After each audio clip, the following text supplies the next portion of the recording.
Vamos começando, pessoal, vamos lá? Só que vai começar, vocês vão embora? Não, pode ficar. Não, pode ficar, não tem. Vamos orar para a gente começar? Vamos lá? Senhor, obrigado por essa noite, obrigado mais uma vez pela oportunidade de estudarmos a Tua Palavra. Mais uma vez nós queremos pedir que a leitura, o estudo da Palavra do Senhor abençoe a nossa vida e nos dê consciência grande, séria da vontade do Senhor para cada um de nós. Nós agradecemos ao Senhor, louvamos por esse momento, em nome de Jesus. Amém. Vamos começar com as perguntas? Se há alguma pergunta, alguma dúvida, alguma observação que talvez vocês queiram fazer da aula passada, fale agora ou cale-se para sempre. Se você tem qualquer dúvida, essa é a hora, observação. Alguma leitura que você fez depois, se alguma coisa que talvez tenha faltado. Nada? Nada? A minha voz rouca, deixa eu explicar. Não precisa explicar? Os vizinhos entregando. Não era eu, garanto para você.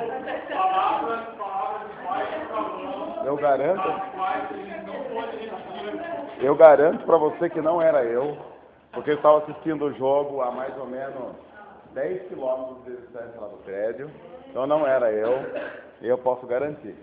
Achei que estava na bomboneira. Não, meu irmão estava. Meu irmão foi, estava lá, conseguiu entrar em La Bombonera. Eu tinha pedido para vocês lerem Oséias, né? Leram? Deu para fazer a leitura. Oséias é um profeta muito interessante, com umas histórias bem legais. E Oséias é o tipo de profeta que não se encaixaria muito bem nos nossos parâmetros de profecia e de vida, mas a gente vai falar sobre isso daqui a pouco. Não, Oséias, para obedecer a Deus, ele teve que fazer algumas coisas meio complicadas, o que talvez o impedisse como um membro normal de alguma igreja. Eu, sinceramente, teria dificuldades em recebê-lo aqui no ajuntamento. Como profeta, inclusive, de repente Oséias queria vir aqui pregar. Ia ser meio complicado, eu acho. Principalmente se ele viesse com a família. Vai que ele traz a esposa. Porque um pastor vem pregar, traz a esposa e se apresenta, né? Você já imaginou como é que a esposa de Oséias ia vestida para os cultos? Ela podia ter falado assim, olha, as mulheres lá eu não conheço, mas os homens eu conheço uns 3, 4. Aí seria meio complicado. A gente vai falar mal de Oséias daqui a pouco. Eu quero perguntar algo para vocês antes. Eu gostaria de ouvi-los um pouco. Até agora, nós temos analisado algumas questões teológicas, alguns pontos importantes com relação ao Antigo Testamento. E eu gostaria de saber de vocês, antes da gente continuar, o que mais chamou a atenção de vocês com relação àquilo que a gente conversou até agora? Nós estamos entrando no último mês do módulo e eu gostaria de ouvir de vocês o que mais chamou a atenção, o que foi novidade, o que vocês não esperavam, mas não com relação ao curso, com relação à Bíblia. O que foi interessante, o que marcou vocês, o que vocês não imaginavam que estava lá e que está, eu gostaria de ouvi-los um pouco. Gostaria desse feedback. Ok. Seriam aquilo que nós chamamos de sinais messiânicos, né?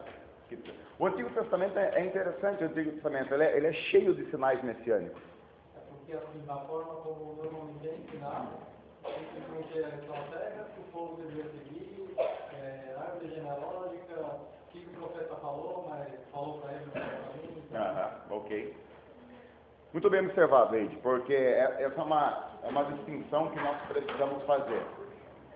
O Antigo Testamento tem regras? Tem. Mas uma grande parte das regras que foram estabelecidas para o povo de Israel no Antigo Testamento são setas que apontam em direção ou à vinda do Messias ou à necessidade que todos nós temos do Messias. E nós não podemos perder isso de vista quando nós lemos toda a Bíblia. Claro que não só o Novo Testamento. O Antigo Testamento faz parte dessa palavra que Deus revelou a nós, seres humanos. E como nós vimos desde a primeira aula desse módulo, a palavra, o verbo, é Cristo. que mais? Que mais? A minha observação fica bem do que a gente falou. Tipo, o que eu estou achando mais legal é reler o Antigo Testamento já com a mente preparada para descobrir os sinais. Ou seja, para descobrir Cristo como sendo nos livros do Antigo Testamento. Ok. E aí acaba apontando assim, porque para mim, uma coisa que pega, às vezes, é assim, pô, mas por que ele tinha que ter um relacionamento tão complicado? Por exemplo, fazer um tabernáculo. Eu acho que tem um saco. Assim, eu fico pensando que, eu imagino que é tudo culpa nossa. Como ser humano, Deus tem estabelecido aquela série de regras tão minuciosas para um relacionamento com Ele. E agora, tipo, eu começo a ler e fico buscando onde isso tudo aponta para a graça ou coloca Jesus como sempre. Entendeu?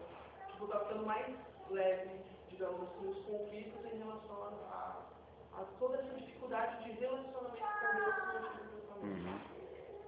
Tá ok. Uma coisa que eu achei interessante, Marcos, você pediu para enfocar da Bíblia, né? Mas assim, um curso que eu achei legal foi ressaltar essa questão que o Antigo Testamento foi feito num contexto mais judaico, assim, hebreu, alguma coisa assim.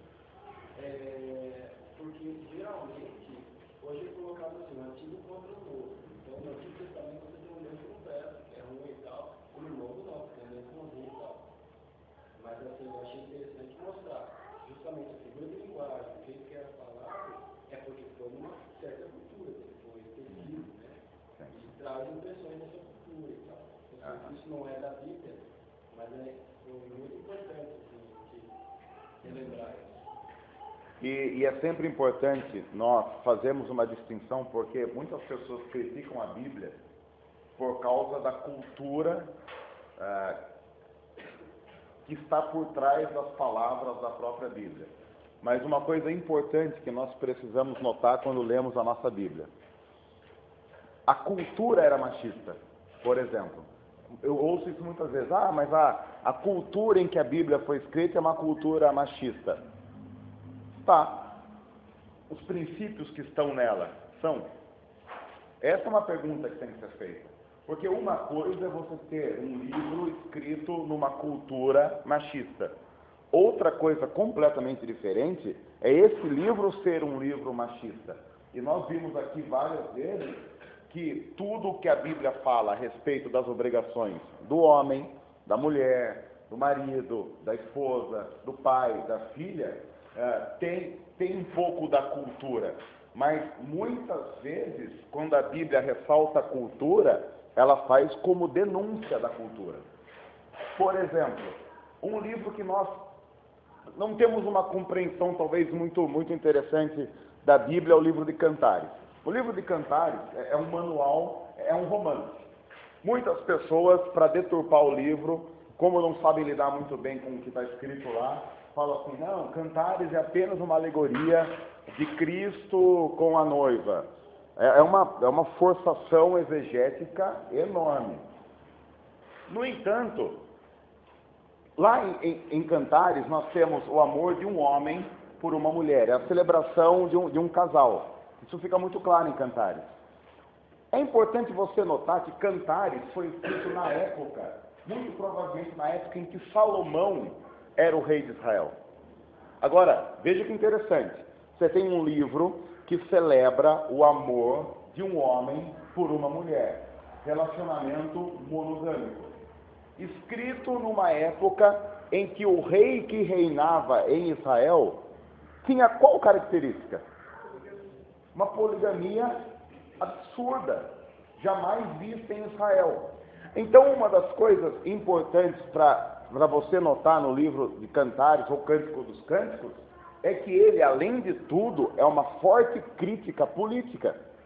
Porque imagina só você ter um livro como esse, celebrando o amor de um homem com uma mulher, sendo lançado justamente na época em que o rei do seu país é um cara que tem, entre umas e outras, entre esposas e concubinas, 1000 mulheres. E esse livro celebra esse amor como sendo o amor ideal da parte de Deus. Notou a crítica política que está por trás do livro? E quando eu sou convidado a ler a Bíblia, essa cultura é importante para que eu compreenda esse livro. Há esse foco cultural por trás. Há essa história por trás. Mas não há também só essa história. O livro não é apenas uma crítica ao rei Salomão. Dentre outras coisas, ele contém uma crítica, direta ou indireta. Mas também há muitas outras mensagens que estão ali nesse texto. A essência era a igreja do Cristo, mulher. E o conteúdo fundamental desse livro quando escrito, foi falar de Cristo, falar da esposa. Não. Quando ele foi escrito, a intenção do autor, a intenção direta do autor do livro de Cantares, era simplesmente a celebração do amor de um homem com uma mulher. E ele usou isso para fazer uma crítica velada. Não teria projeção para Cristo? Não, essa é uma forçação exegética que o pessoal faz muito grande. O livro não tem características de sinais messiânicos, assim como tem outros textos da Bíblia. Por que ele entrou, Marquinhos? Ele entrou porque havia uma forte tradição de ser usado em algumas celebrações litúrgicas, muito embora o livro foi um livro muito discutido. Ele entrou depois de muita briga porque os mais tradicionalistas do povo judaico não queriam deixar entrar pela linguagem considerada obscena ou sensual demais. Então teve essa briga. Normalmente foi a briga, por isso que eu estou Aham. perguntando por que ele entrou. Depois o pessoal tentando desculpar, talvez. Eu acho que essa história de dizer que o livro é uma alegoria entre Cristo e a igreja é uma desculpa que o pessoal que não consegue ler a sensualidade que está no texto, então o pessoal fala, a Bíblia não pode falar sobre isso. Então só pode ser uma alegoria. Não é alegoria. O livro em si, pela própria linguagem escrita, não tem muita coisa de alegórico. Nesse sentido messiânico. Tem sim no sentido de um homem e de uma mulher. Ele tá cheio de alegorias com relação ao relacionamento entre um homem e uma mulher. Eu imaginava que não uma totalidade, mas alguns textos postulados ou abordados para O que eu digo é que você pode até fazer isso, mas quem fizer isso não vai estar sendo muito justo com o autor que não queria. Eu não lembro quem diz isso, quem dizia que o discurso é livre. Depois que eu falo alguma coisa, você pode pegar aquilo que eu falei e usar da forma que você quiser, até contra aquilo que eu quis dizer. Usar Cantares nessa linha, dá para usar, beleza, mas é uma forçação de barra. Sim. Aham.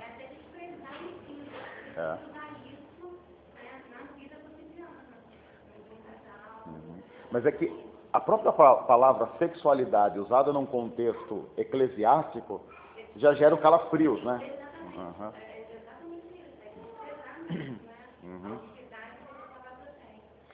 Aí é o problema que nós somos tão santos que quando a gente pensa em algo assim sujo como sexo, a gente fica até assustado, né?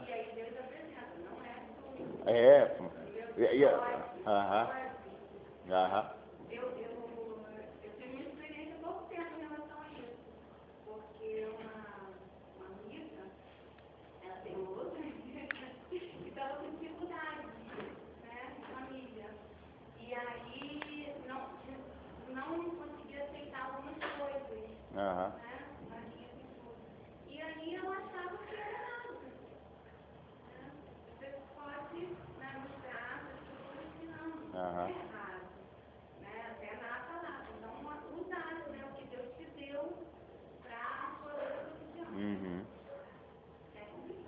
É complicado. Porque eu estou entendendo, eu estou explicando. Então você está acostumada com isso. Então, trabalhar com saúde da família, você acaba tendo que conversar sobre isso e faz uma abertura da fase muito perguntas. E sabe que você também é crente, sabe? Principalmente de igrejas mais tradicionais. E aí, como consequência disso, a gente começa assim, a ter que responder algumas perguntas bem fundamentadas teologicamente, como, por exemplo, se pode fazer sexo de luz acesa, né? Coisas que... vocês acham que é... Depois a Karina vai contar uma experiência que eu tive essa semana. Né, Karina? Não, um momento de... Sabe aqueles momentos que você pensa assim, por que eu fui ser pastor? Eu podia estar fazendo alguma coisa digna, podia estar roubando, matando, me prostituindo, mas não. Podia estar fazendo qualquer coisa, mas não. Foi aquele dia que você liga, porque uma das culpadas de ser pastor é minha mãe, que orou desde pequeno. Quase que eu ligo minha mãe xingando. Falei, tá vendo, mãe? Não é verdade, Karina? Tá? Depois a gente conta o que é. Em off, porque tá gravando aqui, eu não posso contar. Vamos lá. Claro.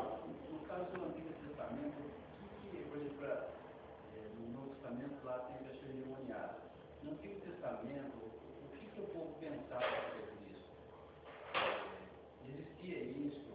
Do diabo? Eles acreditavam? Qual a ideia do Espírito Santo? Eles têm, por exemplo, com relação à possessão demoníaca, vamos assim dizer. Eles tinham uma compreensão um pouco diferente.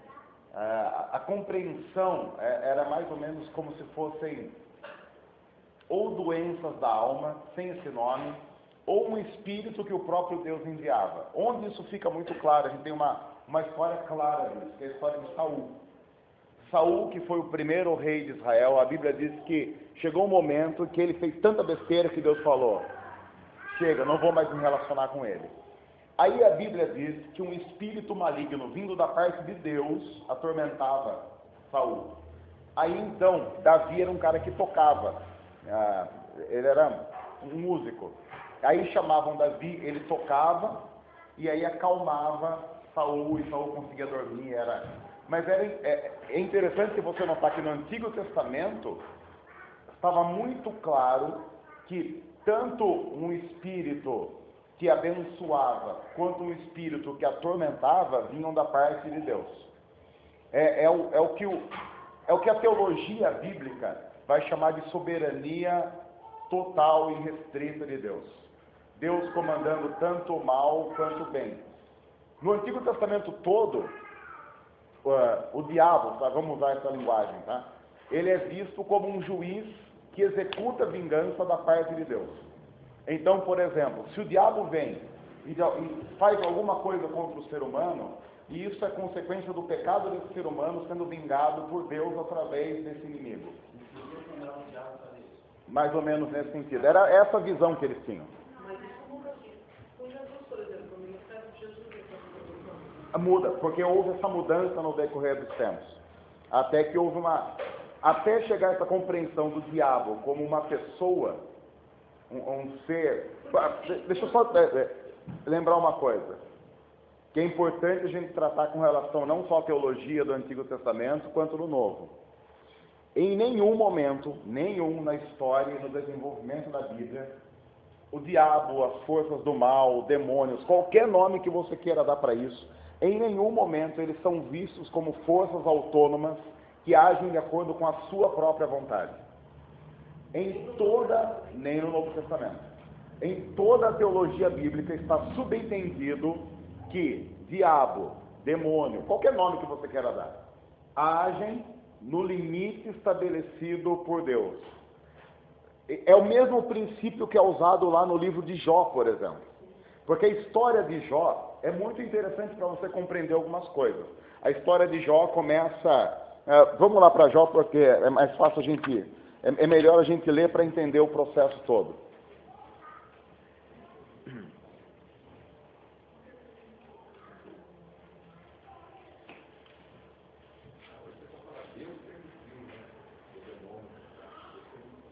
Então, essa é uma linguagem que talvez, embora não expresse muito bem o sentido, está mais próximo do que dizer o diabo faz o que ele quer. Porque a ideia que as pessoas vendem do diabo, do demônio, é que eles agem de acordo com a vontade deles. Então eles fazem o que eles querem. E aí quando Deus olha para uma pessoa que está endemoniada e fala, oh, puxa vida, vamos fazer alguma coisa, porque fomos pegos de surpresa. Deus não diz, meu Deus diz, meu eu. Mas não é isso. Quando você vai para Jó, por exemplo, capítulo 1, versículo 6. Certo dia, os anjos vieram apresentar-se ao Senhor.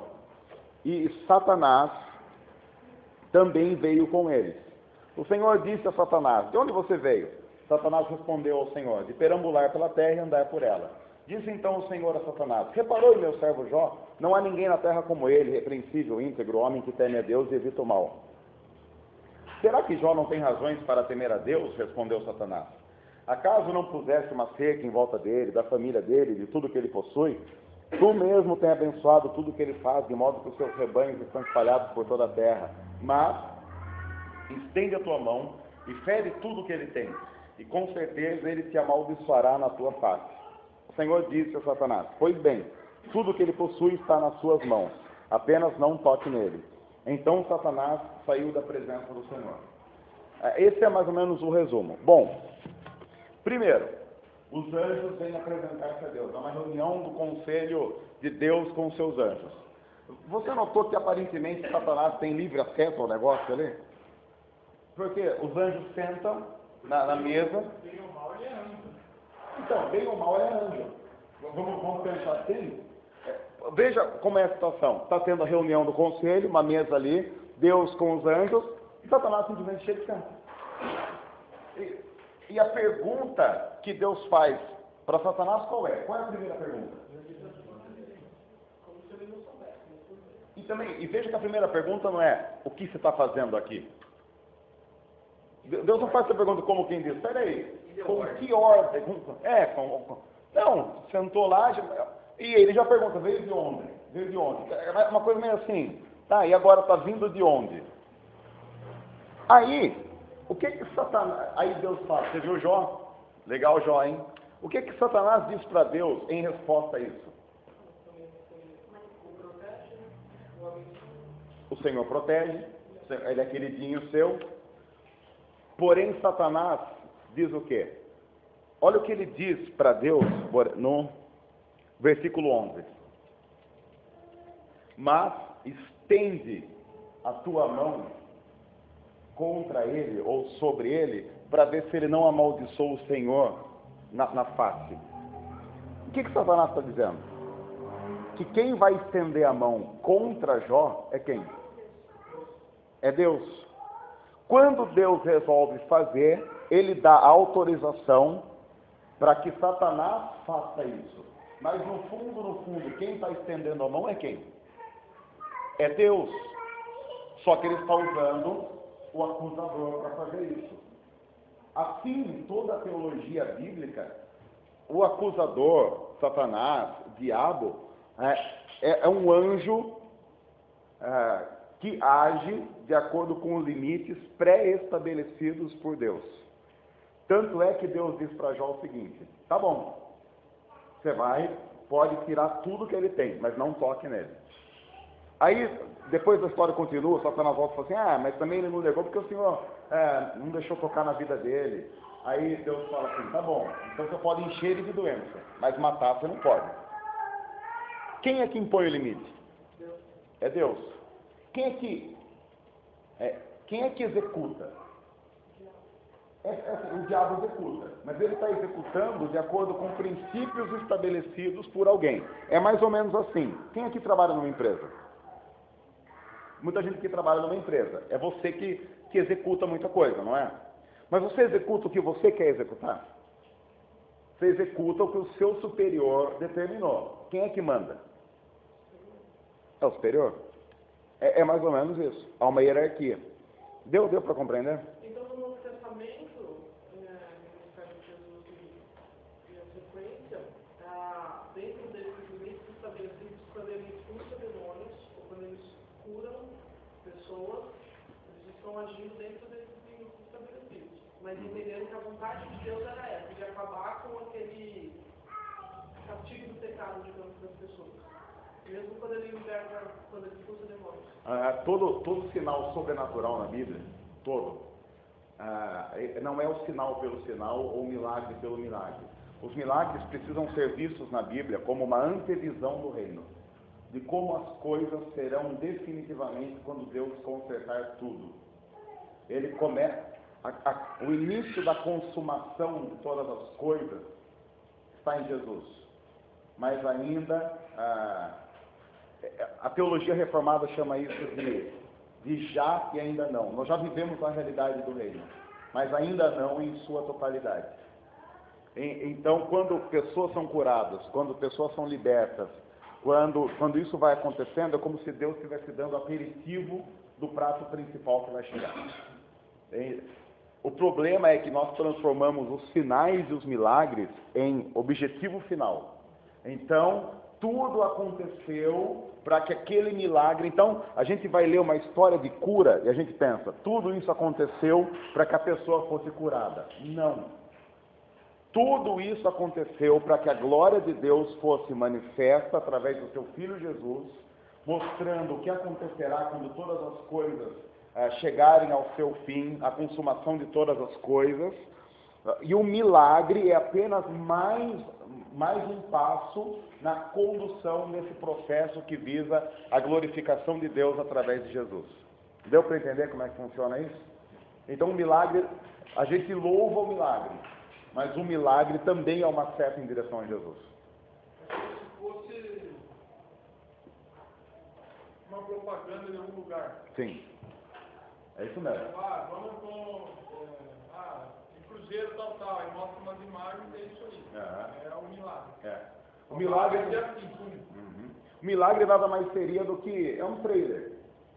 Então, a realidade do reino, e como as coisas deveriam ser, assim, pessoas ficam doentes, são curadas. São sinais do reino. Pessoas morrem, são ressuscitadas. Pessoas são oprimidas, elas são libertas. É simplesmente isso. Eu acho que no Novo Testamento, uma situação parecida com essa, em Paulo, ele fala que a pessoa tem um mensageiro de Satanás que me enche o saco o dia inteiro e eu não consigo me concentrar. E a pedir para Deus eu não fui ficar. Falou que não, graças a Deus, vou conviver com isso. E veja, é Novo Testamento. Paulo diz que é o mensageiro de Satanás. Porém, Paulo não olha para Satanás e fala assim, está amarrado. Ele fala assim, Deus, dá para resolver o cara que o Senhor fica mandando? Porque se o Senhor não resolver a parada aqui, aí o próprio Deus, que é quem determina a ação ou reação do cara, diz para Paulo, eu não vou falar com ele, porque é minha graça que basta. Ou seja, ele vai continuar fazendo, eu não vou desautorizar ninguém. É que a nossa visão de reino celestial está muito mais focada no poder que está em nós, em eu mandar, desmandar, fazer ou não fazer. E a gente vive numa época que celebra o vilão. O vilão tem... Então o pessoal fala muito do diabo, porque o diabo faz propaganda. Diabo dá ibope. O diabo, para muitas pessoas, o diabo é muito mais real que Deus. Nossa, acho que quando fazer uma pesquisa, cara, ele está na maioria das mensagens de Jesus deve aparecer em uma porcentagem mínima. Sim. Cruz então é falso. E é o que eu digo várias vezes aqui. Mensagens em tese cristãs que não tenham Jesus e cruz, elas podem ser qualquer coisa, mas elas não são cristãs. Deixa eu falar falar de diabo, óbvio. Ah. Que as pessoas querem ser libertas. O que acontece é culpa do diabo, então. Se sentir um arrepio é o diabo. Então, é o diabo. Mas quando a gente pega o desenvolvimento, partindo da sua pergunta, no Antigo Testamento as pessoas não tinham crise com o diabo, elas tinham crise com Deus. E, tanto é que a mensagem dos profetas, voltando para os profetas, quais dos profetas você se lembra que acusaram ou falaram assim, o diabo está oprimindo a vida de vocês, vocês precisam se libertar do diabo, vocês precisam tomar cuidado com o devorador, vocês precisam tomar cuidado porque o demônio, coisa ruim está fazendo mal, o tinhoso está terrível. Você vê isso nos profetas? Nos profetas você não tem isso. Qual é a mensagem que o profeta dá para o povo que está apanhando? Deus está pesando a mão em vocês. Arrependam-se. se vocês não transformarem a vida de vocês, se vocês não mudarem, isso vai continuar acontecendo. Lembram do texto que nós lemos de Isaías na semana passada, chamado de Isaías capítulo 6? A mensagem que Deus deu para Isaías era uma mensagem de condenação, não era uma mensagem, olha, porque se o povo não se arrependeu, o diabo vai vir, vocês vão dar brecha, e aí o diabo vai entrar na brecha. Deus está dizendo, olha, se vocês não se arrependerem, eu vou arrebentar com a vida de vocês. Não tem brecha aqui, não tem nada, eu vou arrebentar a vida de vocês. Aliás, então, para aproveitar, vamos lá para Amós. Oséias. Na verdade, eu fiquei sem dúvida essa semana. Porque eu lembro que eu falei tanto um quanto outro, meu Deus, qual que eles escolheram mesmo? Vamos lá para Oséias.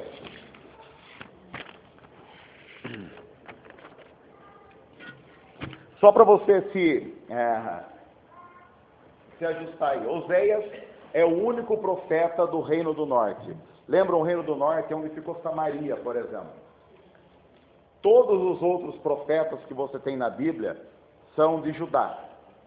Oséias é o único cara que vem da região norte de Israel. Aquela região que se separou quando houve a briga entre os reis.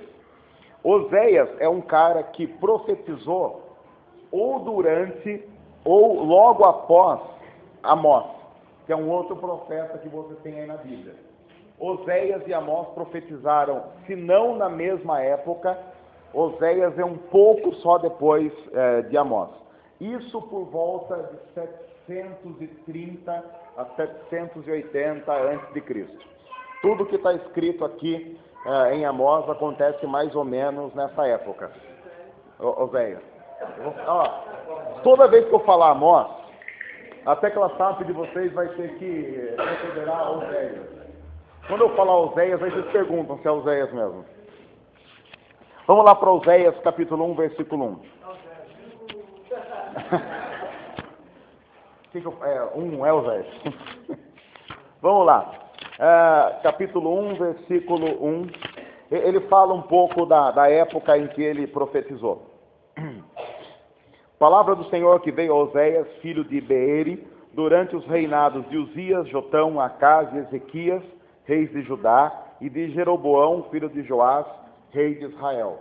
Por esse primeiro versículo do livro, a gente tem uma ideia de que ele profetizou tanto no Reino do Norte, como um pouco no Reino do Sul, mais ou menos por 40 anos.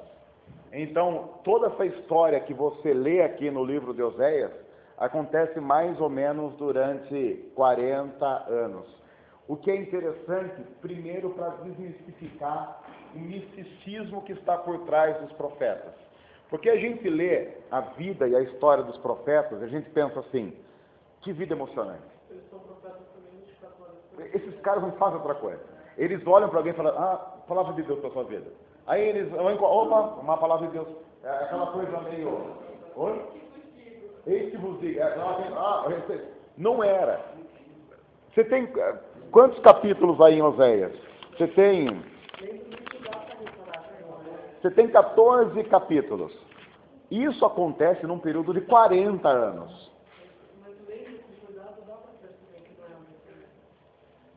Mas é que às vezes a gente olha para as pessoas que estão na Bíblia e a gente pensa assim, a gente quer uma espiritualidade hollywoodiana, né? Que é aquela espiritualidade assim, tudo acontecendo num período de 2 horas. Então, a emoção do começo ao fim, carro explodindo, anjo descendo, é aquela coisa. E aí a gente vai para a realidade da nossa vida. Como é que é a nossa vida espiritual?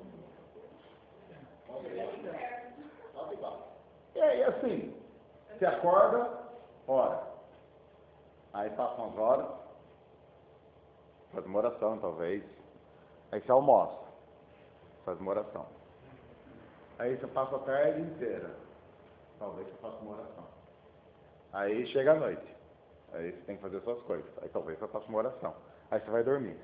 Viu como a vida espiritual foi bem emocionante nesse dia? Foi assim, de uma emoção, aí vem outro dia, aí você acorda, você não sente nada, você faz uma oração meio assim, começou o dia aí, você pega um pouco, tem as pitadas de pecado, sem vergonhice, aí vem outro dia, se repete o dia anterior. Aí você tem a espiritualidade do domingueiro, chega o domingo que é dia do culto, aí você acorda no domingo que é o dia do culto, com uma oração. Acorda tarde, meio cansado, almoça pra caramba, depois dorme à tarde, não sente nada. Aí você vai lá pro culto da sua comunidade, fecha também no culto, canta umas músicas, e aí você, às vezes dá azar de o pessoal escolher as músicas que você não gosta, você canta só para não perder a amizade, você canta mais que o pessoal não fica olhando para ele, por que não está cantando, hein? Tá bom. Às vezes o pessoal bate palma, você bate assim, aí o cara prega, às vezes prega demais. Aí o momento espiritual. Só uma coisa que você não quer ouvir, você finge que não é que você, né? Aí você volta para casa, dorme. E às vezes, eu estou falando que às vezes isso acontece uns 5 ou 10 anos seguidos, né? É a vida espiritual. Você pode notar que, você está bombando. Aí a gente vai ler Oséias, por exemplo, aí você começa, você tem 14 versículos. Vamos pensar o seguinte, se você fala assim, eu vou ler Oséias, eu vou ler do começo ao fim, quanto tempo você demora para ler Oséias todo? 1 hora, talvez. Assim, lendo sem pressa, 1 hora. Aí você fala, meu Deus, olha só, isso sim que é vida. Olha, quanta coisa acontecendo. Olha o cara bombando na espiritualidade. Não, você pode pensar, pegar outro. Não, mas você pega. Não, você pega Elias, por exemplo, então.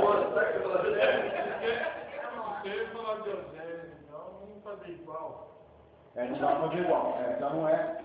Porque o pessoal às vezes fala assim, tudo que você vê na Bíblia copia. Não, nem tudo. Aliás, sem sacanagem, alguns aqui eu sei que viram.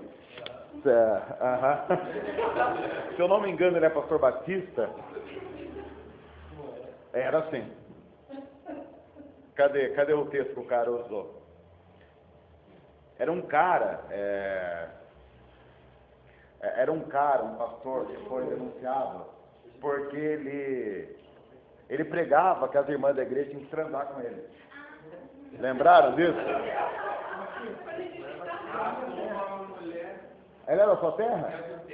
Eu não sei se eu conhecia você de algum lugar mesmo. Não. Você pegou o texto, acho que era o livro que falava do pai. É o velho mesmo. Você está querendo falar o velho, está igual ele. Mas tem como mulher do seu amigo e adultério. Está aqui, ó. Aí ele criou a ciência, o repórter falou assim, mas aqui está adúltera. Vou olhar isso melhor. Aí já tinha. Deus está te usando. Que é o versículo 3, né? Ou 2. É isso?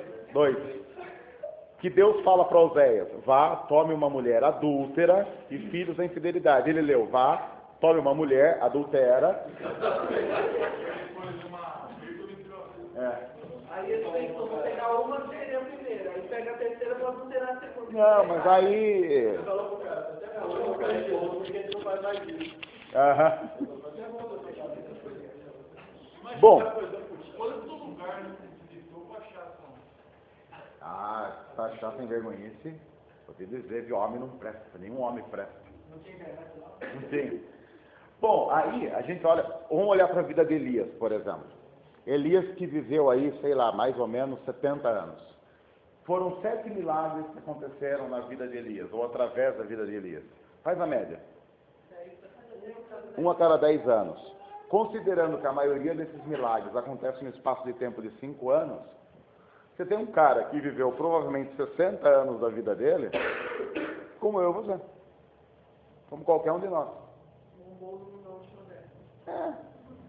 É que, quando a gente olha para a vida dos profetas, primeiro, nós temos que desmistificar o profeta como sendo um cara que vê sinal acontecendo todo dia. Em segundo lugar, e aí vamos para a vida de Oséias, que fica muito claro. Ser profeta não é privilégio, nem aqui, nem em lugar nenhum. É responsabilidade que complica a vida pra caramba. Porque, vamos lá para o versículo 2. Quando o Senhor começou a falar por meio de Oséias, disse-lhe: vá, tome uma mulher adúltera e filhos da infidelidade, porque a nação é culpada do mais vergonhoso adultério por afastar-se do Senhor. Bom, o que Deus está dizendo para esse cara? Ele vive na prática o que a nação não está fazendo com Deus. Ó, nós vamos fazer da sua vida um teatro para exemplificar o que eu sinto quando eu olho para vocês, tá bom? Então é assim, ó, para que o povo entenda o que eu sinto, você vai fazer um teatro com a sua vida.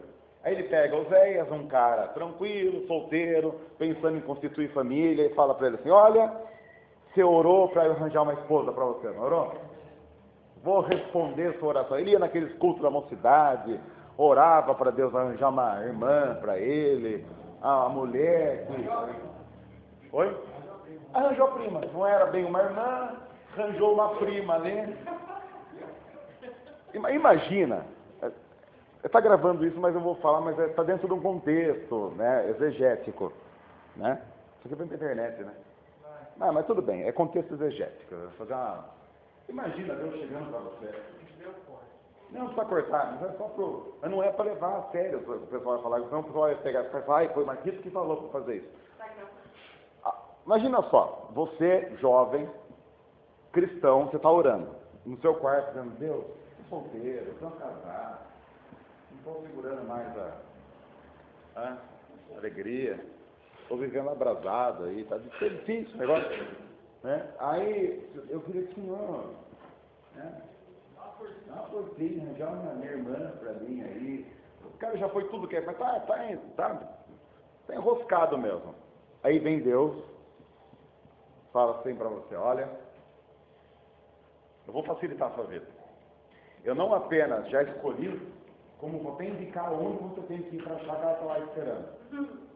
Ai, Deus, olha que bênção. Que quem não quer isso, né? Porque a pessoa às vezes vai, não sabe se Deus falou ou não falou mesmo. Fala: que igreja que eu vou domingo?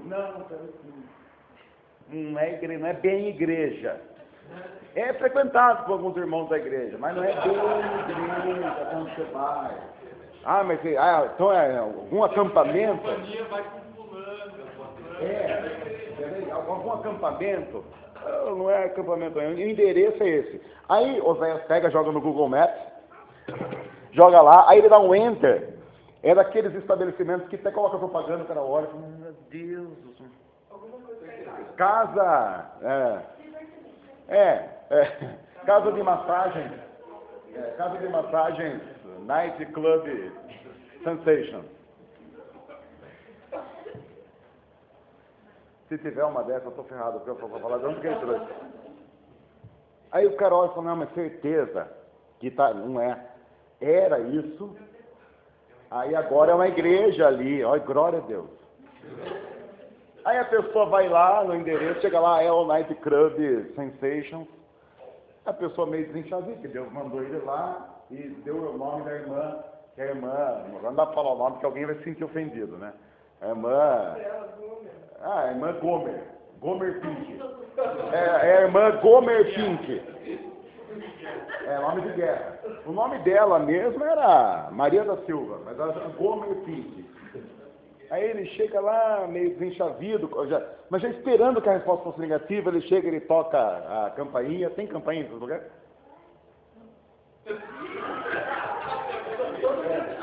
Ele toca a campainha, né? O cara traz lá o livro vermelho ou rosa. Aí ele abre lá e fala: meu Deus, que não tenha Gomer Pink, que não tenha Gomer Pink. Hall de membros lá do estabelecimento Sensation. Aí ele abre, até que ele vai na letra G. Primeiro nome. Da Gomer Pink. Só tem funcionária do meio. Funcionária do meio. Funcionária muito tranquila.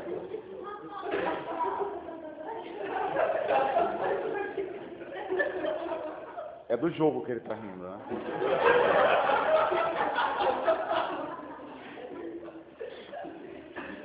Você já imaginou? Aí a gente fica assim: ai, como eu queria ser profeta. Vai, ó, o que às vezes Deus faz com o profeta dele. Aí ele chega lá para Gomer e fala: ai, vem aqui, que eu queria casar com você. E aí, engraçado que essa mulher já tem filho também, não sei se você notou.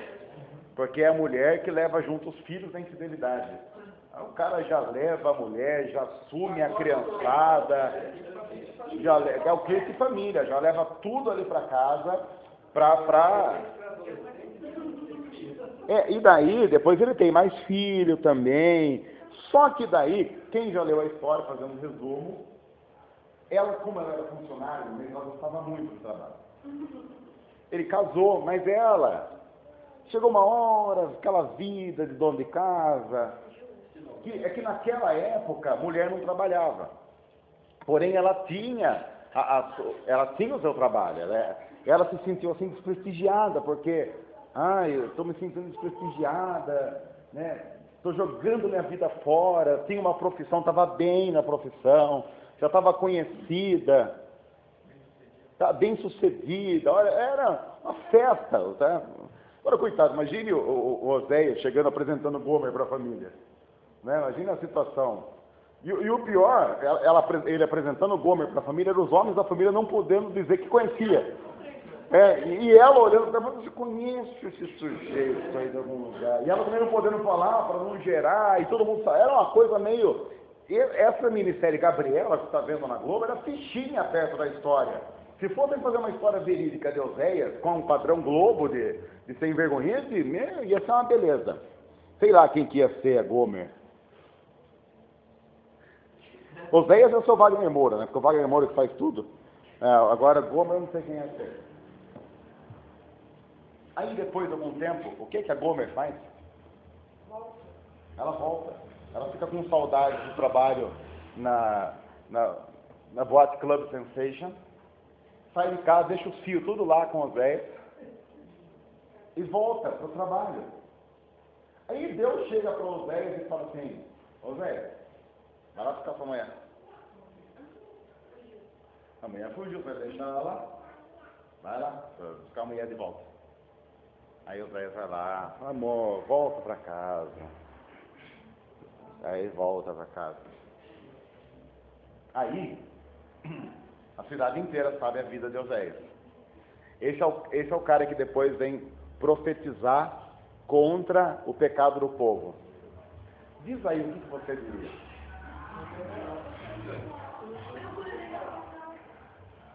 Oséias, você está louco? Você vai querer dar lição de moral em mim? Oséias, quem é você para dar alguma lição de moral? Sabe o que você é, Oséias? Inevitavelmente alguém ia falar: você está de brincadeira comigo, né? Que grupo de homens convidaria ele para ser preletor de um encontro masculino? Como manter o seu lar?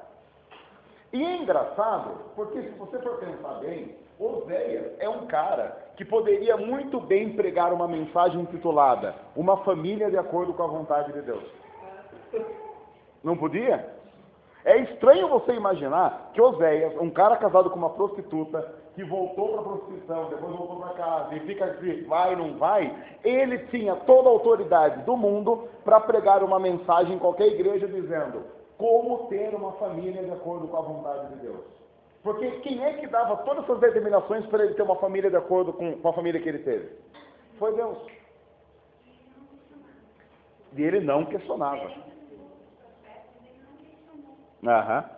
O que nos deixa, inclusive, bem enraivecido com Oséias. É mais ou menos assim, né? Agora, isso fica claro, por exemplo, Deus dizendo isso para... quando você lê o capítulo 3 de Oséias, que é um capítulo bem curto, eu gostaria que alguém lesse para a gente. Capítulo 3 inteiro de Oséias, por favor.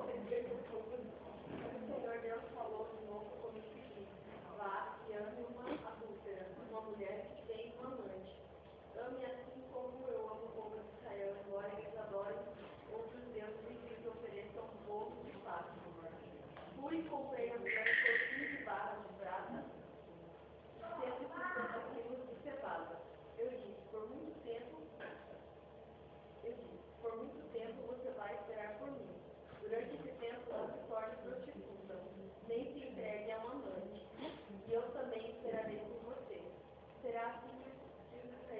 passarão um tempo sem rei ou qualquer outro chefe, seja isso por coluna do deus de Baal, Pêndulo ou deus do lar. Mas virá o tempo em que o povo de Israel voltará a adorar o Senhor, o Deus deles, e eles serão governados por um descendente do rei Davi. Naquele tempo eles adorarão o Senhor, com temor e receberão dele muitas vezes. Por que Deus está fazendo tudo isso com o tal de Oséias? Uma explicação clara do porquê disso e porque o profeta tem que encarnar essa mensagem está lá no capítulo 4, versículo 14. Capítulo 4, versículo 14 diz assim: Deus falando para o povo: eu não castigarei suas filhas por se prostituírem, nem suas noras por adulterarem, porque os próprios homens se associam a meretrizes e participam dos sacrifícios oferecidos pelas prostitutas cultuais. Um povo sem entendimento precipita-se à ruína.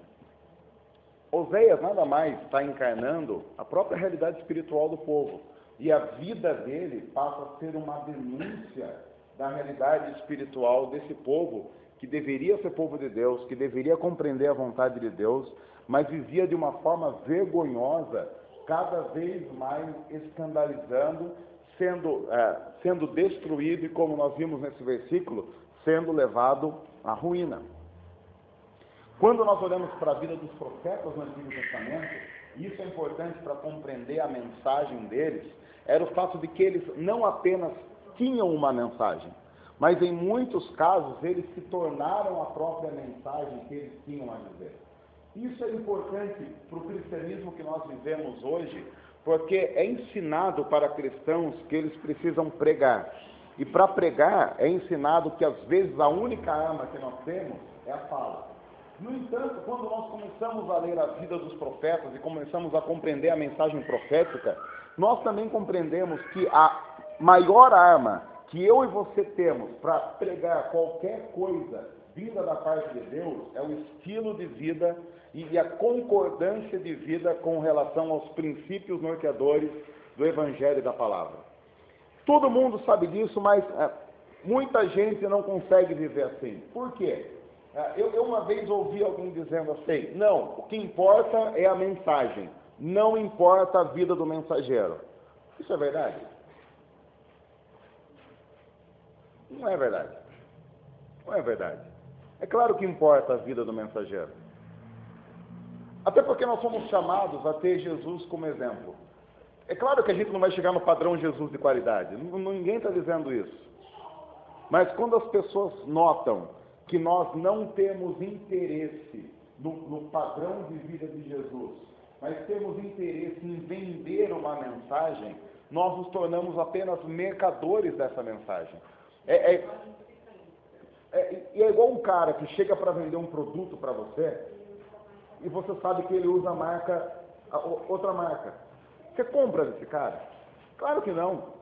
Se o próprio cara que está vendendo o produto não faz uso do produto que ele está vendendo, que crédito esse produto vai ter para quem está recebendo essa proposta? É o que muitas pessoas pensam a respeito do cristianismo. Quando eu olho para a vida dos profetas, para mim uma coisa que fica marcante é isso: esses caras entendem que precisam viver essa mensagem. A mensagem tem que ir até o osso desses caras. Eles dão a vida por isso. No entanto, nós vivemos um cristianismo altamente conveniente. Porque qual é o preço que a gente paga hoje para ser cristão no nosso país? Qual é o preço? Nada. É até chique. Porque se você começar a pensar nas pessoas que estão se tornando cristãs, está na moda, tá? Se você chegar... Há muitos lugares que você chegar e falar assim: eu sou evangélico. Ai, que bom, né? Não, ainda falo que as pessoas às vezes se fazem esperando o tapete vermelho na virada quando ela chega. Sim. Não elitizado. Ficou Parece chique. que é credencial, você está tratado diferente. E a gente tem sim uns... Quem que eu vi o último que converteu que vai lançar um disco agora? Não lembro. Mas é um legal que vai lançar um disco evangélico. Não é. O Latino falaram que ia lançar, né? Verdade, sem sacanagem. Tinham falado que o Latino ia lançar um disco gospel. Está querendo ver. Deve ter, assim, as músicas do latino gostam de ser o quê? Culto no AP? Sei lá, que mais que... O Edson, uma vez falando de profeta, ele falou assim, que quando Deus falava com o profeta, ele não compartilhava da mensagem do profeta, ele compartilhava do coração dele.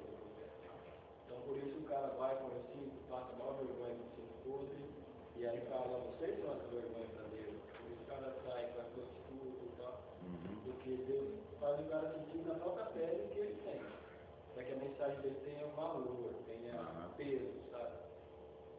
Você vê um cara que não sente na pele que Deus sente, que é uma radiação, é o Jonas.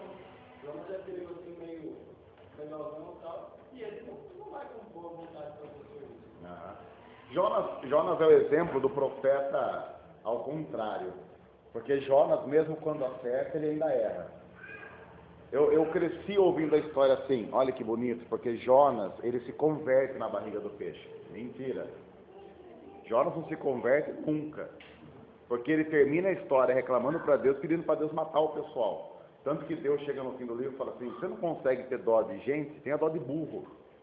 Acho que dizendo que é meio parente, né?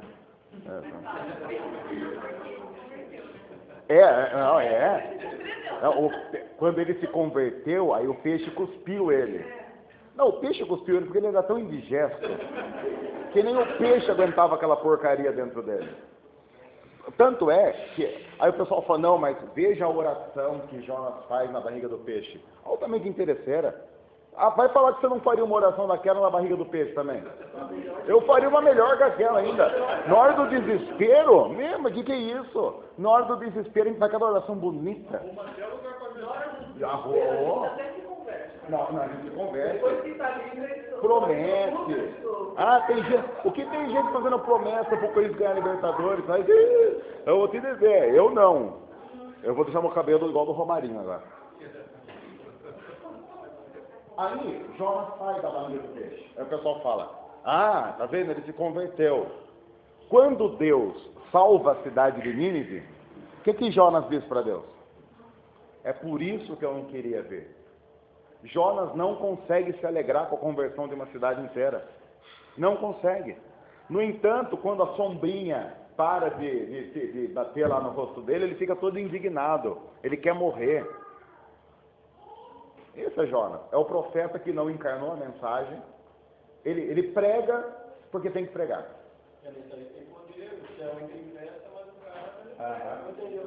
Não, ele não encarnou nada disso. Então ele olha e fala, poxa, a Bíblia diz que eu tenho que pregar, então eu vou pregar. Aí eu prego com ele. Só que se ele se converter, eu fico doido da vida com Deus. Porque eu queria, o sonho de muitos profetas hoje é ser profeta como Isaías, para pregar ruína e destruição, para mandar todo mundo para o inferno. Mas Deus tem um senso de humor, que às vezes eu ouço gente falando assim, mas, e se fulano aparecer lá na igreja? O que você vai fazer? Eu, domingo, geralmente na igreja, eu prego. Às vezes eu toco. Eu prefiro só pregar. Mas você vai deixar? Eu? Porque o que está embutido na cabeça das pessoas?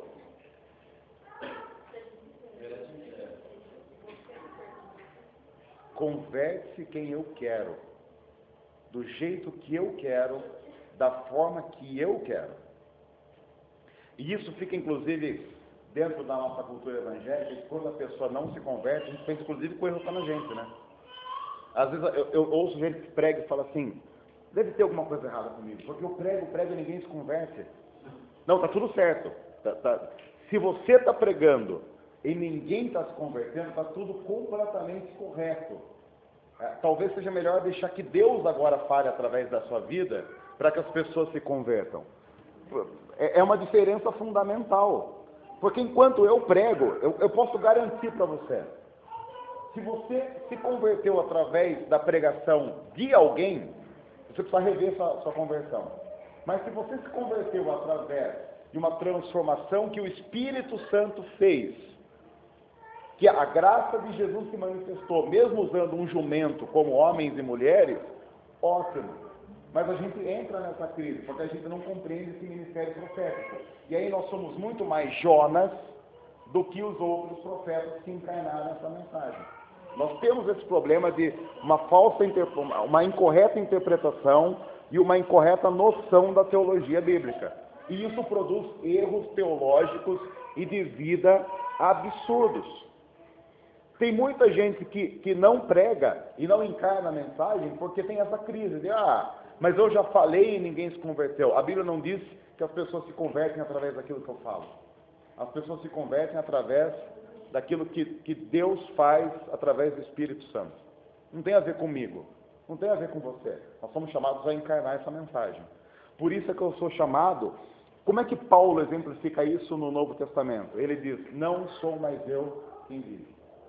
Cristo é que vive em mim. Aí entra na situação da pessoa falar, eu não preciso viver o Evangelho. Só vou falar e Deus vai fazer, Deus vai agir. Só sou instrumento, não preciso ter a minha vida totalmente. É interessante que geralmente essas pessoas que usam esse argumento falando assim, eu sou só um instrumento. Essas pessoas devem ter instrumentos em casa para alguma coisa. Essas mesmas pessoas zelam para que esses instrumentos estejam bons, em bom estado. Não é? É o cara que quando tem algum tipo de instrumento em casa e ele quebra, ou ele conserta o instrumento ou ele joga fora. É o mesmo cara que aí vai usar esse argumento dizendo, não, eu sou apenas um instrumento. Então seja um bom instrumento. Claro que há alguém que vai usar aquele instrumento, mas o instrumento tem que estar em bom estado. É apresentar-se a Deus, é Pedro que escreve isso, é apresentar-se a Deus como obreiro aprovado, que não tem do que se envergonhar e que maneja bem a palavra. Essa é uma informação importante a respeito da vida cristã. Apresentar-se como um obreiro aprovado, que não tem do que se envergonhar. É um desafio. Pessoas costumam dizer assim, principalmente os líderes, você não pode olhar para mim, tem que olhar para Jesus. E aí você vai para a palavra e Paulo fala assim, olha minha vida, me copia, porque eu copio Jesus. Então deixa eu contar. Sim. E é desculpa. Sim, claro que é desculpa. É desculpa para não consertar muitas vezes, como eu vi em algumas situações, desculpa para não ter que mudar coisas que precisavam realmente ser mudadas, porque era uma pessoa muito boa. É claro que um líder, ele deve ter a consciência de sempre deixar muito claro que ele é pecador, que ele é falho, que ele tem debilidades, que ele peca, mas como líder, ele tem a obrigação de ir à frente e poder dizer para os seus liderados, me sigam. Se um líder não inspira de uma tal forma que você olhe para ele e pense, se ele não for referencial, se você não olhar para ele e ser inspirado, peraí, eu acho que eu vou copiar um pouco esse cara.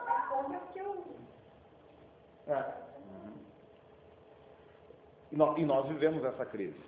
Quando a gente olha para a vida de Oséias, esse é um cara que pagou um preço absurdo para que a mensagem fizesse parte da vida dele. Era impossível olhar para Oséias e não pensar, por que esse cara está fazendo isso? É claro que muita gente deve ter chegado para Oséias e falado assim, Oséias, por que você casou com uma prostituta? E qual era a resposta que ele provavelmente dava? Porque Deus mandou. Porque quando ele olha para a sua vida, ele vê você casado com uma prostituta. Essa indignação que você sente olhando para mim, é a que Deus sente olhando para você.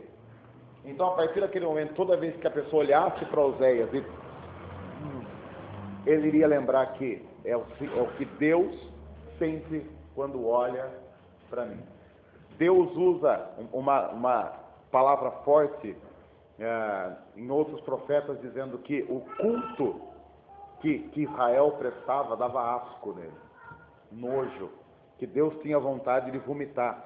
Aí o pessoal diz assim, mas Ainda bem que isso acontece no Antigo Testamento. Quando você vai para Apocalipse, chega a igreja de Laodiceia, por exemplo, a Bíblia diz que a igreja de Laodiceia tinha um problema, ela não era nem fria, nem quente. Ela era morna. Na verdade, é o que nós chamamos de medíocre. Ela não era a melhor igreja, mas também não era a pior. Estava lá. Mas ela era conformada com essa situação. E ela estava assim, beleza, eu tô nota 5, 6, tá legal. Aí o que é que Deus diz para essa igreja? Você é morna, e é por isso que eu estou a ponto de vomitar você na minha boca. Isso é Novo Testamento. A gente usa uma desculpa, mas isso é o Deus do Antigo Testamento.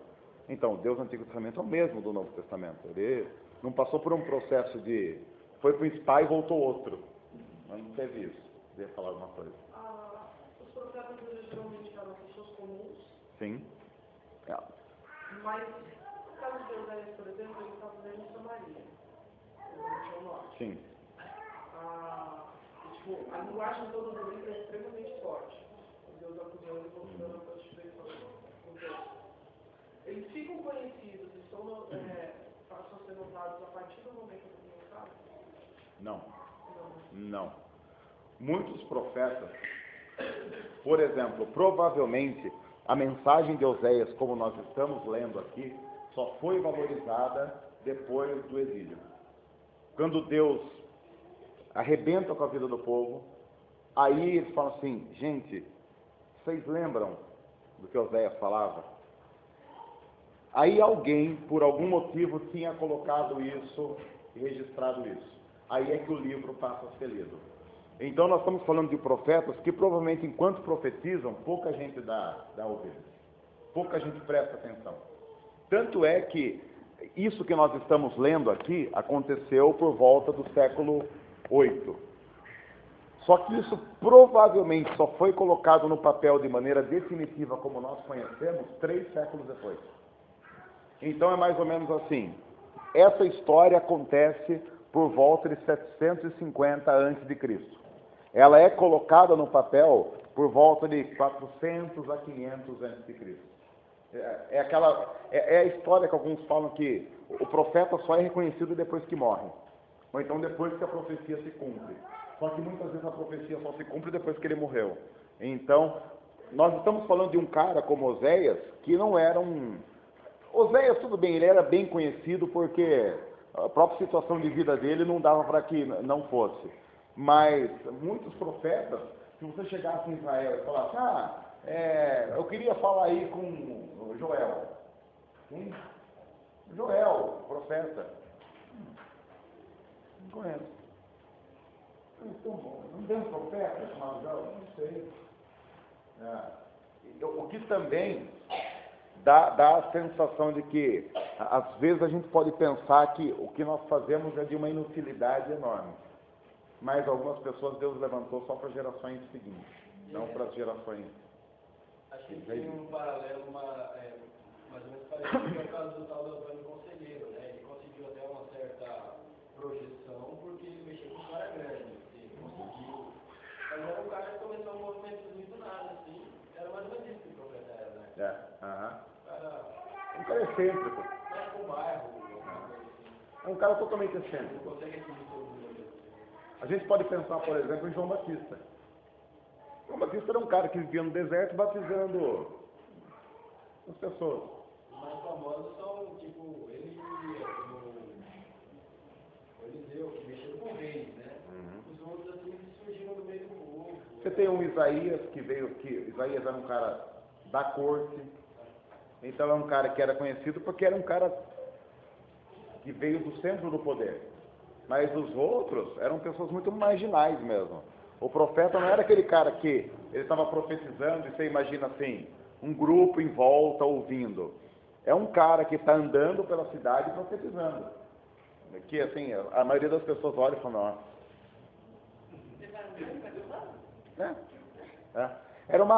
essa era uma tradição que durou inclusive até a Grécia. Então tem essas figuras, né? Então o profeta não é aquele cara que ele põe um banquinho, né? Na praça do terminal. Pega a caixa de som e o microfone às 6 da manhã, 7 da manhã. Aham. Alguns profetas eram que a teologia diz profetas estáticos, que eram profetas que tinham o seu lugar e profetizavam, porque havia em Israel alguns lugares que eram lugares de profecia. Então a pessoa ia lá para profetizar. Mas a grande parte desses profetas que você está vendo na Bíblia são profetas que vão andando pela cidade e vão profetizando. Ora, quem fazia isso? Você deu um cara Jesus. Claro que Jesus para de repente para falar alguma coisa, mas conforme o que Jesus mais faz no seu ministério? Anda. Você vai lendo os evangelhos, então Jesus indo de tal para tal lugar, ele encontrou fulano. Então é mais ou menos assim que acontece com o profeta. Ele está andando, aí ele dá de cara com o cego. Ele cura o cego, e o texto, quando diz que ele para curar o cego, termina dizendo que ele continuou a caminhada e o cego continuou seguindo. E aí é assim que o profeta... É claro que no caso de Jesus, isso são as proporções enormes, porque Jesus se tornou um vulto conhecido. Mas muitos profetas eram simplesmente ridicularizados. Alguns, conforme iam caminhando, recebiam pedradas. A vida do profeta era essa. Eles não tinham um jatinho, por exemplo. Você ia falar alguma coisa? Nessa noção que a gente tem que a gente faz esforço e parece que às vezes é à toa que a gente trabalha. O profeta, pelo que eu vejo, ele muitas vezes pregava, falava aquilo que Deus, a mensagem que Deus tinha dado para ele falar, mas muitas vezes não era para o povo se converter mesmo. Era para piorar a situação, para o coração do povo se tornar mais árido, mais difícil ainda, e para depois, se fosse a vontade de Deus, que houvesse uma correção ali. Então ele não via o povo se converter. E hoje, muitas vezes, se assemelha também. A gente não prega para a pessoa se converter. A gente prega para a palavra fazer o efeito que ela tem para fazer, seja conversão ou condenação. Nós temos que lembrar que a nossa função é pregar e crer que Deus vai usar essa nossa pregação para manifestar de maneira direta ou indireta a vontade soberana dele na história. Como ele vai fazer isso? Eu não sei. Eu sei que eu não gosto muito disso. Porque eu gostaria muito que a minha mensagem fosse mais valorizada, né? Que Conversões. E qualquer pessoa que... E é muito engraçado essa tensão, porque às vezes, toda segunda-feira de manhã, tem algum Vartão aqui que é líder do ajuntamento, toda segunda de manhã eu mando um e-mail para os líderes, falando um pouco da nossa reunião, e às vezes eu mando lá assim, poxa, eu não gostei do que eu fiz, né, Vartão? Às vezes tem essas coisas lá. E é muito engraçado como é que Deus faz as coisas, porque às vezes você termina de pregar e você pensa, puxa, da forma como eu preparei, eu estudei, saiu do jeito que eu queria, eu não esqueci de falar aquela coisa que era importante naquela hora. Então, aí passa aquela semana e... beleza.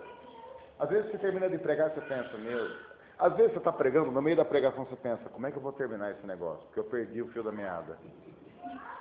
Aí você pensa, e agora?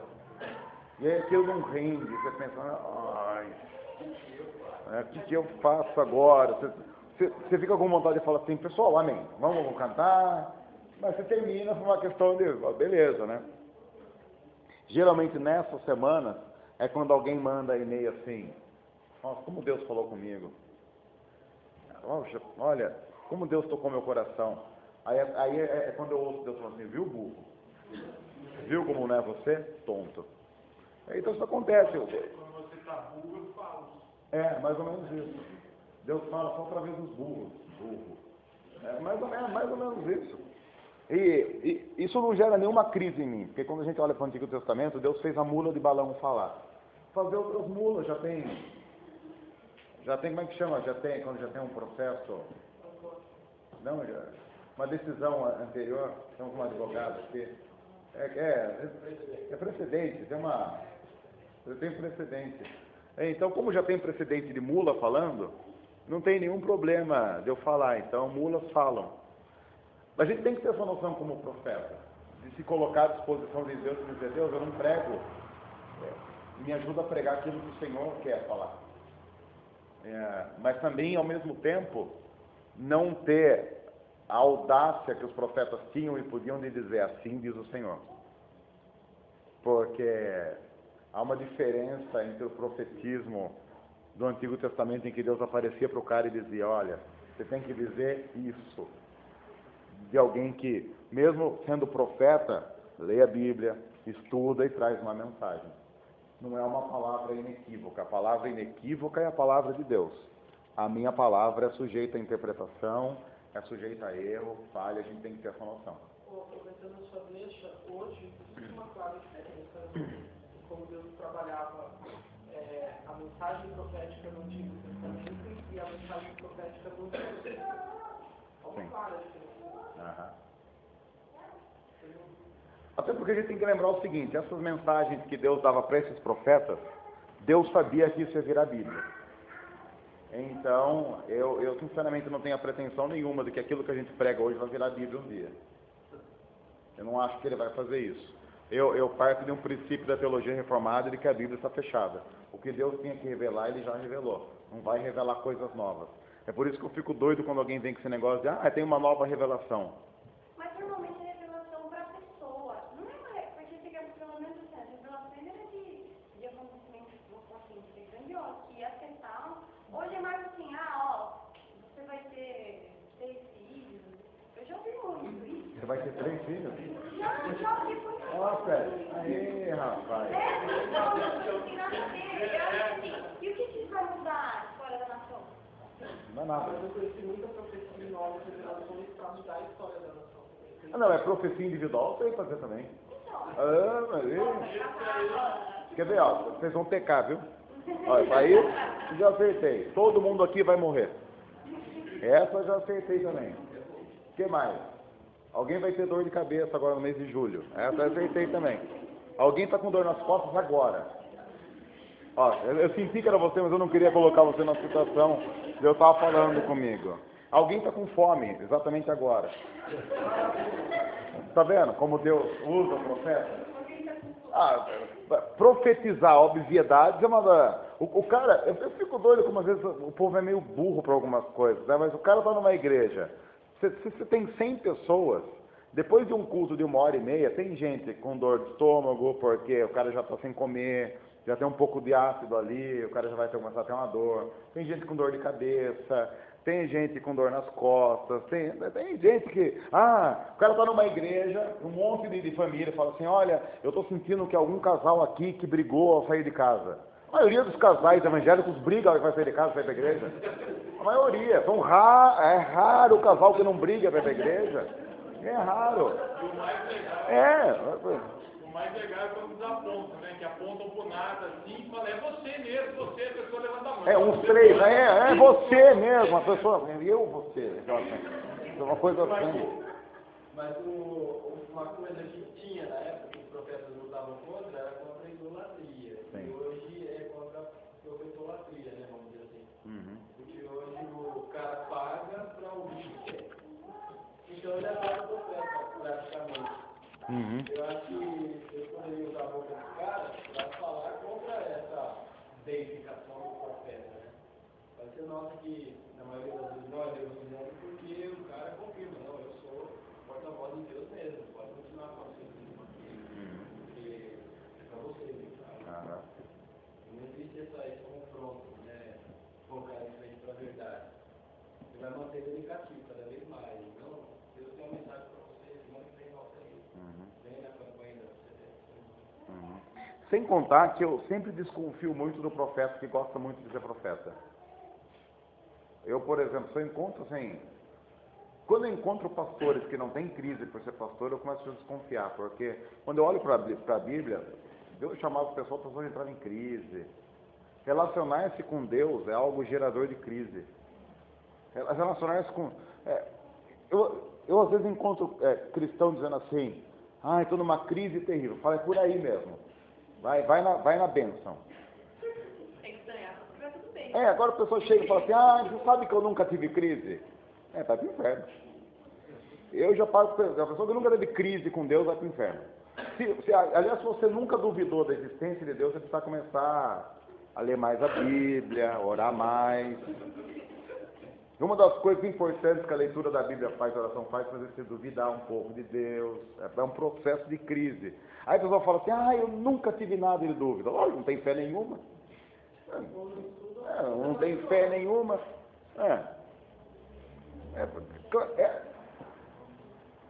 A gente precisa ser mais sincero com algumas coisas. Que às vezes não são ditas, mas são importantes. Uma vida com Deus não é uma vida tranquila, porque a vida com Deus nos tira da zona de conforto. Zona de conforto é pecado. Com pecado eu estou na minha zona de conforto. Eu sei pecar muito bem. Sabe aquela coisa que você sabe fazer bem? Não precisa nem fazer esforço? O que você faz bem se você não precisa de muito esforço para fazer? Diz aí alguma coisa. Comer. Eu não esforço nenhum para comer. Sei comer bem. Eu uso um garfo e faca que eu vou te dizer. Até no churrasco é na mão, mas você pega a carne daquela. Só para pingar um pouquinho do sangue, daquilo lá, beleza. Agora, coisa que eu não sei fazer bem, que eu tenho dificuldade. Fazer coisas boas, amar, sem vergonha, perdoar. Eu tenho uma dificuldade para perdoar que vocês imaginam. Agora, por exemplo, matar. Eu mataria muito bem, garanto para vocês. Eu tenho várias técnicas para várias pessoas. Aquele fulano eu mataria assim, aquele outro eu mataria daquele jeito. Tudo pensado. Eu às vezes olho para alguns criminosos e falo, que burro!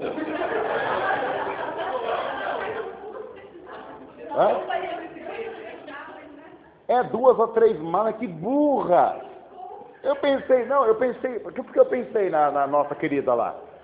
Você tem os pedaços, ela é rica, tem churrasqueira.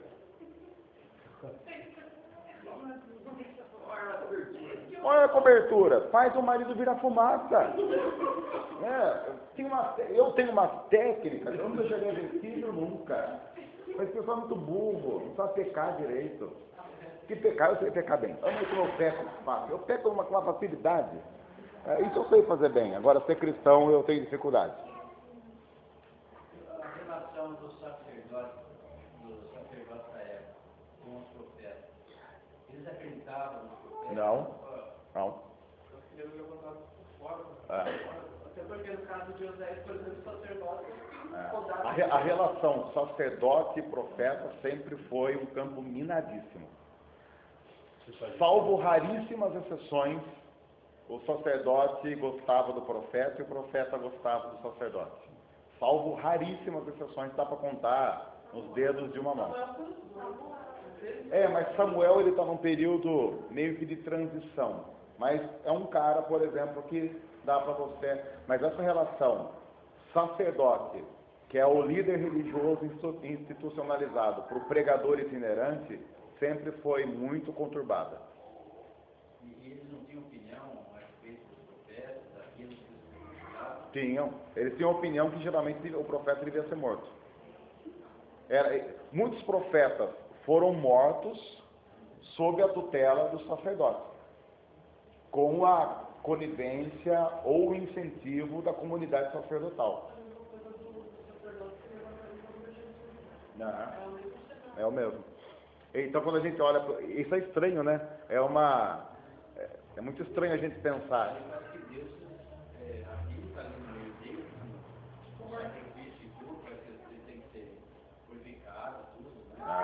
É interessante você pensar que, às vezes, aquele que institucionalmente é chamado para trabalhar no serviço religioso, luta ou mata aquele que é chamado por Deus para trazer uma mensagem.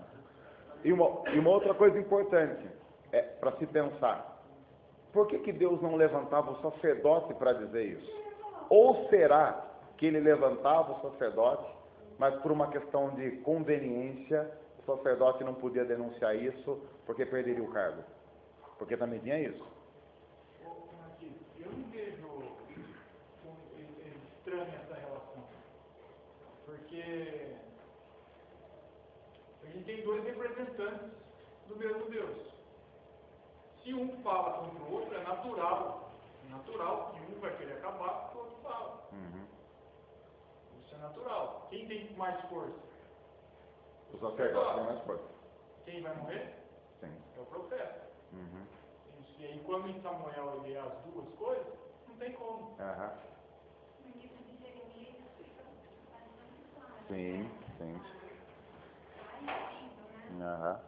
E no livro de Jeremias, Jeremias é colocado no tronco por causa de uma ordem direta dada pelos sacerdotes.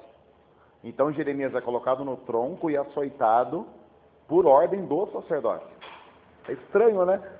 É estranho a gente imaginar que, geralmente, é estranho imaginar que o maior inimigo do profeta é o sacerdote.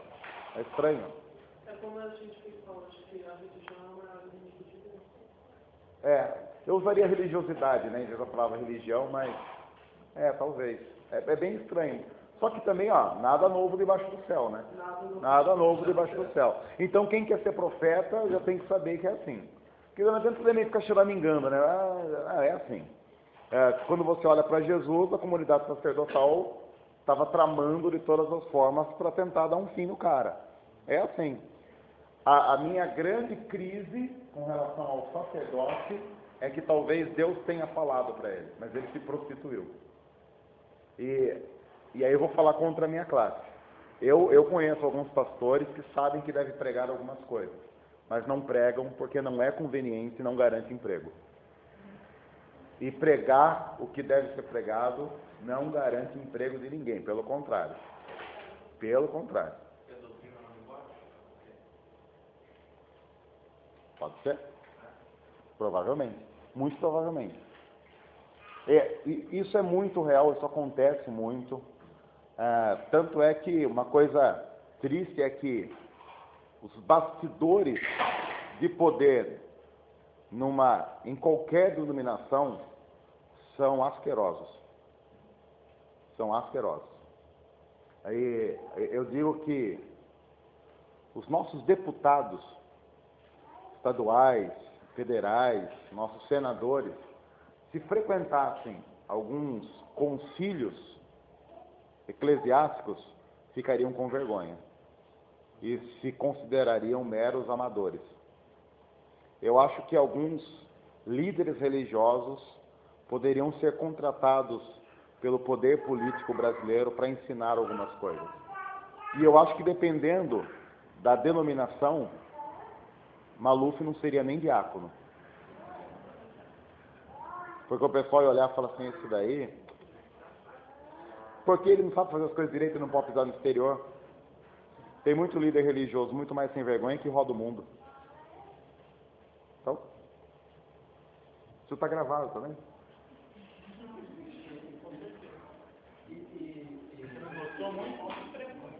Tem muito disso. Mas, por exemplo, na África hoje,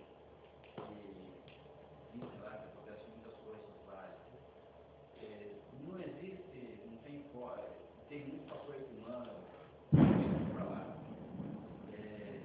Está acontecendo alguma coisa lá na África, realmente está transformando, existem pregadores lá como eram os profetas, de chegar e falar o que é o céu. Sim. Em todo o mundo, é aquilo que uma vez Elias reclama com Deus, e que ele está sozinho. E Deus diz para Elias, olha, você para de reclamar que está sozinho, porque há 7.000 que não dobraram seus joelhos a Baal. Elias, né? Elias. Fiéis há em todo mundo. E há muita coisa boa acontecendo, há muita gente boa de Deus nesse mundo. Muitos que a gente nunca vai saber o nome. Porque não tem marketing, mas estamos no interiorzão desse mundo aí fazendo coisas fantásticas. Os melhores não estão na mídia, os melhores não estão nas grandes igrejas, nem nas médias igrejas. Os melhores são aqueles que ninguém conhece, mas eles são conhecidos pelo Pai. Esses são os melhores.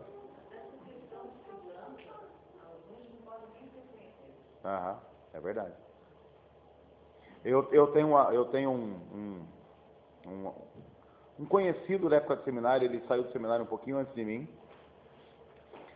Ele prega numa região que eu sei a região, mas se eu quiser mandar carta para ele, eu não tenho como mandar carta, você não pode. Você tem que mandar carta para a Inglaterra e de lá tem um cara que faz a carta chegar para ele. Porque ele mora numa região que, se descobrirem ou desconfiarem que ele é um cristão pregando o evangelho, ele é sumariamente morto. Morto. Tem esposa, filho. Ou isso aconteceu com o pastor da Assembleia de Deus há pouco tempo. Quando ele pregava numa das regiões, aí ele sumiu. 3 ou 4 dias depois, chega um documento do governo pedindo para a esposa reconhecer o corpo, que ele foi atropelado. Mas é engraçado porque o atropelamento gerou no corpo dele marcas de tortura. É estranho, né? Um atropelamento... foi um atropelamento estranho. Tem muita gente passando por isso. Muitos pastores pagando com a vida. Isso acontece muito. E graças a Deus por isso, né? Porque quando a gente diz isso, parece que não há esperança. Sempre há esperança. Porque sempre há pessoas que não dobram os seus joelhos diante dos ídolos, do poder instituído. Em Apocalipse, Deus fala para mostrar alguma coisa assim. Ele fala sobre isso de novo. Ele fala sobre aqueles que venceram. Sim. Esses sempre existirão. Sempre. São pessoas que a gente não sabe o nome, mas o nome está escrito com letra garrafal no livro da vida, né? E esses existem, graças a Deus. Se a gente pudesse perguntar para eles se eles relutaram em aceitar esse ministério, 100% eles responderiam, como acontece com os profetas, né? Eu uma vez ouvi o Ronaldo Lidório falando, aí perguntaram, o Ronaldo Lidório é um grande missionário, antropólogo, um cara super inteligente. Aí falaram para ele assim que ele foi pregar na África, hoje ele está no Amazonas. Aí uma vez alguém caiu na besteira de falar assim, porque ele é casado e tem 2 filhos. Aí alguém falou assim para ele, mas é que a sua família gosta disso, né? Falou assim, peraí, meus filhos gostam de McDonald's. Nenhum lugar que Deus me manda tem McDonald's. Meus filhos gostam de shopping center. Nenhum lugar que Deus me manda tem shopping center. Minha esposa gosta de ver vitrine. Nenhum lugar que Deus me manda tem vitrine para ver. Então não vem com essa história de que ficar romantizando, né? Não é nenhum romance. Não tem romance nessa história, tem pancada. É que às vezes a gente quer romantizar, né? Porque o missionário está lá e quando ele vai orar, sempre ele vê anjo. E eu preciso contar uma história também, porque a gente precisa falar o nome dele, porque ele falou da gente, uma vez ele foi para uma tribo, e tudo que ele queria era sair dali. E no dia de ir embora, a mochila da escola, a esposa com a mochila da escola, eles se olharam e disseram, acabou, né, vamos embora. Então, tinha uma casinha no alto, e estava incomodando ele, tem que ir lá. Aí eu disse assim, não, mas não tem ninguém. Aí o guia falou também, falou o nome do pessoal da tribo, e falou, eles fazem casa em todos os lugares, e abandonam a casa, como se não tivesse ninguém lá. E aí, vamos embora. Feliz, estava embora. Quando olha de novo, tinham várias crianças. E para piorar, as crianças acenando. Ele andou, o quê? Um pouco, e o guia começou a chorar. Começou a chorar e falou, não consigo ir embora. A gente tem que subir, tem que ir lá, sabe? E ele também começou a chorar e falou, vamos para lá. Ou seja, eles queriam, tudo que eles mais, não tem romance, realmente. Tudo que eles queriam, na verdade, era ir embora. Eles estavam cansados. Mas eles tiveram que subir, subiram e ficaram mais uma noite naquela tribo, né? Pegando a palavra do Senhor. E tinham muitas crianças naquela casa, uma família grande.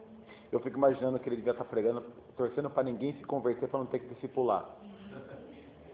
porque se converte, vai ter que discipular, demora bem mais. Então, tomara que ninguém se... Mas se convencer. Fazer o quê? Eu lembro uma história engraçada que ele contou, que uma vez ele indo para uma tribo, eles estavam andando numa região que era alagada, então eles estavam andando com água pelo joelho. E estava chegando a hora de dormir, eles andando com água pelo joelho. Até que eles encontraram pedra. Aí ele arranjou um lugarzinho numa pedra para ele deitar, para ele dormir, ele com o guia. Aí que ele virou assim, ele falou: Deus, pelo menos obrigado pelo fato de eu poder dormir seco. Falou que 10 minutos depois caiu um toró. Olha uma chuva. O que só prova que Deus também tem senso de humor, né? Ou então prova que nessa hora Deus estava em reunião, Satanás veio de rodear a terra e falou assim: não acredito que você vai deixar ele seco. Não acredito. Aí Deus falou: tá bom, vai, molha ele. E aí, vamos terminar? Vamos orar? Ficar em pé? Vocês querem lição de casa? Ninguém está querendo falar para depois não ser, para não levar bullying, né? Pode ser Isaías? Não, estou brincando. Eu ia falar para quantos meses? Eu queria pedir uma sequência aqui, só que vocês vão ter que... Deixa eu pular Jonas aqui. Começa em Obadias.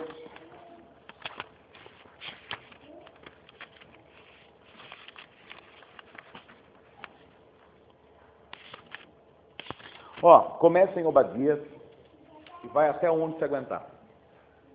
Não, sim, porque o pedaço para completar a história teria que ir até Malaquias, que é o fim do Antigo Testamento. Então talvez você não consiga chegar lá. Não é muita coisa. Então, até onde aguentar, considerando Malaquias já leu, você vai desconsiderar se você quiser ler de novo. Na minha Bíblia aqui, vai dar aí 30 páginas mais ou menos. Então, se você se esforçar um pouquinho, dá para fazer. Começar em Obadias e ir até o final. Ok? Só isso. Vamos orar? Mais uma vez, obrigado, Deus, por esse momento, por essa aula. Guarda-nos para que em nós a mensagem da parte do Senhor seja viva, eficaz e transformadora. E que nós possamos compreender que não fomos chamados apenas a falar sobre algo, mas assim a viver de uma tal forma que a mensagem faça parte de nós, que nós façamos parte dessa mensagem e que Jesus seja glorificado em tudo isso que acontece. No nome de quem nós oramos e agradecemos. Amém.